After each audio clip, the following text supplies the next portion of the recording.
fed the beast in me. Y'all ain't together. I mean, you might as well. So I ended up doing it. A lot of people didn't know, especially the church people didn't know, that Asia and I weren't even in the same home when this first incident happened.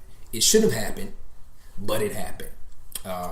Asia moved into an apartment with one of the members of the church, which is one of the worst things you could do. And when that took place, Asia fell into infidelity herself. Still coming to church every week. I'm preaching to members of my church who knows what's going on, esteeming me as their pastor, and nobody saying anything. The young lady... they knew that she was... It took place in the apartment that they shared. And members of the church knew, but you didn't know. I didn't know. Keep going. I didn't know. I have a brother-in-law who is a musician, and Asia's sister is his wife.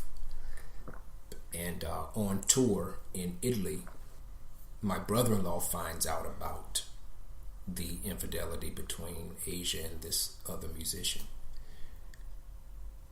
On so many levels, you could have come to me. As a friend, as a brother, as a man. Nobody told me. So the young lady, the girlfriend of the musician who Asia had an affair with, inboxed me one day and asked me, was I the Pastor Jones that was married to Asia? And I said yes. She sends me messages shared between Asia and the guy. Find out about it. I knew for 2 weeks before I said anything. Eventually, I go to the young lady who Asia was living with. I asked her. She told me the truth.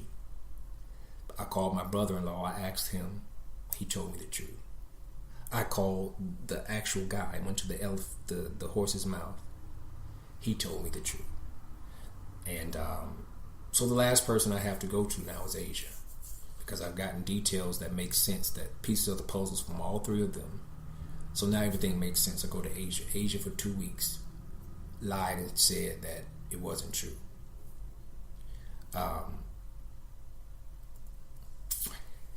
That was very, very hard. When mine came out, I think I was so acquainted with my beast that it was easy for me to say, hey, because to me it was almost a freeing moment. Now we can talk about this. I don't think Asia was acquainted with that part of you that always said never, and you're never turning into it happened. I don't think she knew how to confront it or how to articulate it or how to deal with it, and that is a wedge that, further drew us apart. But it worked for us because in these moments you're forced to have conversations that you typically would not have. And in that conversation is when it came out that I wanted to do church again. And she said, hell no. Why? Why you? Why now? Why recover? Why not just do something else? Why not just put together a wonderful community choir and, win competitions and do it? Why? Why you? Well, I thought about it. And I thought about doing exactly what you just said. Mm-hmm. There was no more church. People, the 5 or 6 that were holding on to it, it was such a pitiful sight to see every week. I thought to just tell them, go, But they became my system of accountability. And they nursed me to a point where I can even hold my head up. They were my strength. And they, in that moment, began to feed me the messages of faith and grace and hope that I had preached to them for so many years before. And we did close the church. And I had lost a passion to preach. And Asia, I think it was important because Asia and I, in that moment, is where we rediscovered friendship. There was no church. So we were able to shift the priority of our focus on each other, which Asia used as Exhibit A, because in her mind, church is the reason that we couldn't have done this so long ago. But when you understand your purpose, and when you know your purpose, and when you are sure of your calling, it is very hard for you to just let it die. And so I held on to it, and it was Asia's rediscovered love for me that said, you know what, if this is what you want to do, this is what we'll do. A year prior to that, I'm certain that would have been an open door for Asia to say, I just can't do this anymore. You go do your church and be you. I'm out. But on this new level, and with this new definition of friendship and marriage and partnership, because I think sometimes we kind of separate. You know, we're married, we're one, but we're still two partners. And those are things that we had to learn, because the pictures of marriage that we see are always the pretty pictures, and I call it situational perception. We always see what people want us to see, and that becomes our blueprint. But who tells a story to the couple in the church that goes through the things that Asia and I have gone through and survived? How does that couple survive unless a couple like Asia and I go through it raw? I'm talking about raw details. Yeah, the gory details. Yeah, we go through it. Not in the pews, but no. Yeah. We go through it and survive. What if we ended up in divorce court? What if we did not start the church again? Where is rehab then? In thinking about it, if you did that, it contradicts the whole acronym. Yeah. Recovering all. And it paints an accurate picture that recovery is not always beautiful. Man, no. You know, for the last 2 or 3 episodes, I have been referencing a clip that I heard from Rabbi Stephen Leader. And he says, if you're going to go through hell, you might as well come out with something. Right. And we got to understand that even the perception of hell, it's not a pretty place.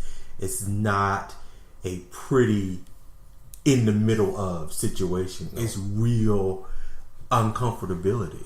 So I don't want to like turn it into Bible study and make it too spiritual, but there's even reference in the text that shows us, in the scripture that shows us, Jesus went to hell, went through hell, preached in hell, but he came out with the keys to death, hell, and the grave, victory over death, hell, and the grave. But he had to go through hell to triumph and to gain victory over, you know, those things. How else do you get certain keys and certain victories unless you first go through the hell that produces those victories? And you know, the church is supposed to be the hospital, right? That's what we were talking coming up. One day I'm sitting in church and God, the Spirit of the Lord says, I'm showing you what the church, the hospital, has become. What was supposed to be the hospital has become hospice. Hospital, you send people to hospital because trauma has taken place and there's hope for recovery. Hospice is where you go when we've tried everything we can do. There's nothing left to do. All we can do is make you comfortable because you're getting ready to die. And because I didn't want people to die naturally, spiritually, emotionally, mentally, I prayed to God, what is the median? If we're supposed to be the hospital, but we've turned into the hospice, what's in between? That's where rehab came from. Because if we're driving in a car and we get in a car accident and I shatter my knee in the accident, I'm taken to the hospital so that the bleeding can stop, the bone is put back into place, trauma is corrected. But I still have to go to rehab after that so I can learn how to walk on that knee again, so I can regain the mobility in that need, rehabbed, put back into the place that you were in before trauma happened, before the incident happened, before infidelity, before rape, before molestation, before unemployment, before whatever the trauma was in your life that has you stuck. Rehab is where you go to learn how to get your life back together so that you can regain the momentum that you had before life happened to you. And if Asia and I were stuck in the trauma of what happened without rehab, rehab became real to us in that moment. So now we can preach it and teach it because we've lived it. It is not something that we read in a book. It is not something that we saw in a Lifetime movie, even though our story can be turned into a Lifetime movie. But this is something that we firsthand live. This is our mess age. This is our message. The mess that we both were in over this long period of time have come together, and this is now the message that we can proclaim to the world, that rehab is possible. Now, with every rehab process, there is the potential of relapse. That's the potential of your beast coming, but with accountability and discipline, anybody can rehab their life. Yeah. Rehab, relapse, but there was a realization. Yes, sir. Of not only who you were, but who you are and who you're becoming. Yes, sir. So there may be somebody out here listening that has experienced trauma and you're in need of some rehab in hopes of recovering. Perhaps you need somebody to walk you through that process. Somebody who has been in your shoes before. Tell us how we can stay in contact with you, Pastor Courtney.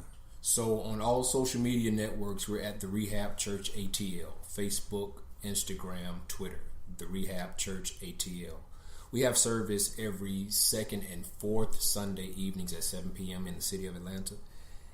All the details on our social media page. Right now we're at 1517 Ralph David Abernathy Boulevard in Atlanta, and I believe the zip is 30310. Something like that. 30310. So any social media outlet, find us at the Rehab Church ATL, and I'm touchable. I'm approachable. Inbox me. I am open to hear your story, to offer you the advice that I can, to lend to you scriptural foundation and practical principles that you can apply. And I'll stick with you to get your life together. I am not a sin apologist, but I am a grace advocate. And your soul care companions are also grace advocates. We invite you to the next conversation, I Survived, on March 31st. That is the Saturday before Easter at 7 p.m. You can RSVP on our website at yoursoulcarecommunity.com. This is a conversation that a lot of us need to have. We need to talk about our trauma in hopes that we will recover and rehab. You lucky you want to say something. I did. I just have one last question. What do you say to your critics? What do you say to the naysayers? What do you say to the people who say there's no credibility in his story? What do you say to that? Recovery is my only response. And there you have it. Okay. And you know what? And I know we're overtime, guys, but there's something to be said about a person who can sit here and give all the gory details, not just about his life, but his family's life and his church life. If you have not done the work, I personally do not feel like you could stand flat-foot and tell your story like that. No, and you can't criticize somebody who tells their story and you're not willing to tell yours. And let's be honest, we all got some skeletons in the closet. We've all done some dirt. So I'm inspired. I walk away from this very inspired because we tell people to tell their narrative, but we still try to like make it pretty and make it sound good. Yeah.